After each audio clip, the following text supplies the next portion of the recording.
নমস্কার বন্ধুরা, আপনারা তো তেল কই অনেকেই খেয়েছেন। তো আজকে আমি এক ধরনের তেল কই বানাবো, সেটা হচ্ছে বেগুন তেল কই। তো এরকম করে বানাবো দেখুন। আর সাথে এই যে মাছের ডিম দিয়ে আম দিয়ে চাটনি বানাবো। তো ভিডিওটা প্রথম থেকে শেষ পর্যন্ত দেখার জন্য অনুরোধ রইল বন্ধুরা।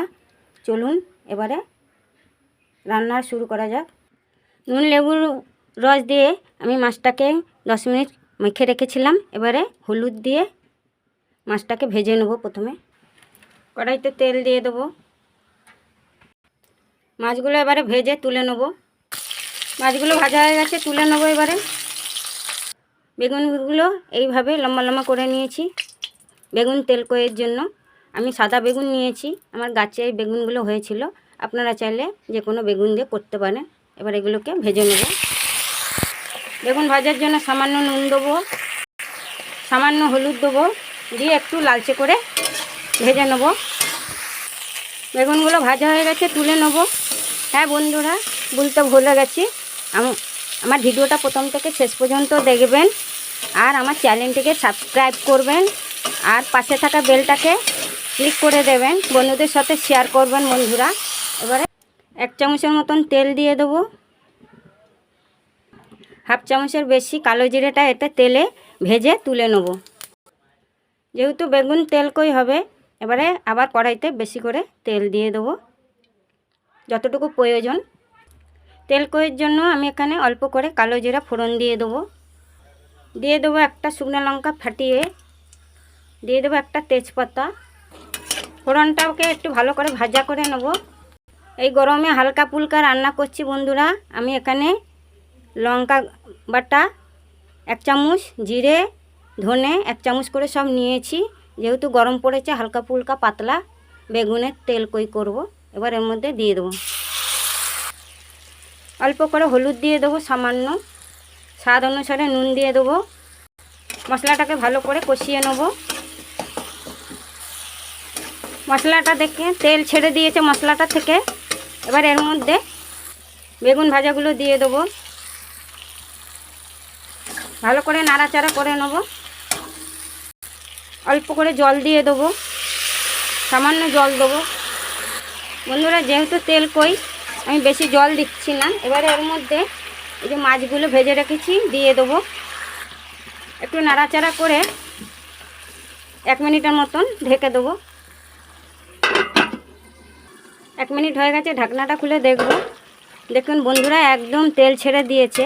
এবার এর মধ্যে আমি এই যে কালো জিরাটা তেলে ভেজে রেখেছিলাম, বেটে নিয়েছি, এর মধ্যে দিয়ে দেবো সামান্য তেল, কাঁচা তেল। আমি গরমে এই হালকা ফুলকা এইভাবে বানিয়েছি বেগুন তেল কই। আপনারা এইভাবে বাড়িতে বানিয়ে একদিন করে খাবেন, দারুণ সুস্বাদু। আর এই যে কালো জিরা বাটাটা দিয়েছি, এতে তো শরীরের কত রকমের উপকার করে জানেন। এবার আমি নামিয়ে দেবো। আবার কড়াই বসিয়ে দিয়েছি বন্ধুরা, অল্প করে তেল দিয়ে দেবো। তেলটা গরম হয়ে গেছে। মাছের ডিম দিয়ে আম দিয়ে চাটনি বানাবো। মাছের ডিমের মধ্যে নুন হলুদ মাখিয়ে রেখেছি। এবার এর মধ্যে এটাকে ভালো করে লাল করে ভাজিয়ে নেব।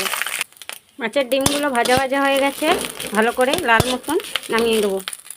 কড়াইতে আমি শুকনো কড়াইতে 5 ফোড়ন দিয়ে দেবো। আমি চাটনি বানাবো 5 ফোড়ন দিয়ে। আমার 5 ফোড়নের গন্ধটা চাটনিতে খুব ভালো লাগে। তো এর মধ্যে সর্ষেও দেওয়া আছে। ফোড়নটাকে একটু ভাজা ভাজা করে নেব। সুন্দর একটা গন্ধ বেরিয়েছে। এবারে তেল দেবো, অল্প 2 থেকে 3 চামচ তেল দেবো। এবার আমগুলোকে আমি এইভাবে, একটা আমকে 8 টুকরো করে নিয়েছি। এখানে 2টো আম আছে। আমার 100 গ্রাম মাছের ডিম, এখানে 200 গ্রামের মতন আম আছে। এবার এর মধ্যে দিয়ে একটু আমটাকে ভালো করে ভাজা ভাজা করে নেব। দিয়ে দেবো স্বাদ অনুসারে নুন, দিয়ে দেবো সামান্য হলুদ। আমটাকে একটু ভালো করে ভাজা ভাজা করে নেব। ভাজা ভাজা হয়ে গেছে। এবার এর মধ্যে জল ঢেলে দেবো, যতটা প্রয়োজন ততটা জল দেবো। নাড়াচাড়া করে এবার ঢাকা দিয়ে দেবো আম সিদ্ধ হওয়া পর্যন্ত। ঢাকাটা খুলে দেখব বন্ধুরা, আমগুলো সিদ্ধ হয়ে গেছে। এবারে এর মধ্যে মাছের ডিমগুলো ভেজে হাত দিয়ে ভালো করে একদম ভেঙে নিয়েছি, ঝুড়ো ঝুড়ো করে নিয়েছি, এর মধ্যে দিয়ে দেবো 25 গ্রামের মতন চিনি। যেহেতু আমটা বেশি টক নেই, যে যেরকম টক মিষ্টি খাবেন সে সেরকম দেবেন। আমি এটা টক মিষ্টি করব। এবারে এটাকে চিনিটা গলা পর্যন্ত অপেক্ষা করব। চিনিটা গলে গেছে, এবার ভালো করে ফুটাবো। আমগুলো একটু এরকম করে ভেঙে ভেঙে দেবো, টকটা ভালো করে বেরোবে। চাটনিটা একটু মাখো মাখো হয়ে আসবে। চাটনিটা মাখো মাখো হয়ে এসছে। এবার এর মধ্যে আমি 1 চামচের মতন লঙ্কা, জিরে, ধনে, গোলমরিচকে শুকনো কড়াইতে ভেজে গুঁড়ো করে নিয়েছি, এর মধ্যে দিয়ে দেবো। দিয়ে নাড়াচাড়া করে নেব।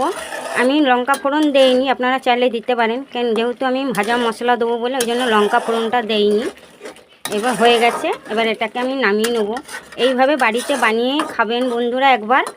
আমার দুটোই রেসিপি দেখবেন দারুণ সুস্বাদু। এই আমের সময় আমি এইভাবে মাছের ডিম দিয়ে চাটনি বানিয়ে স্টোর করে রেখে দেবেন, 2-3 দিন করে খেতে পারবেন।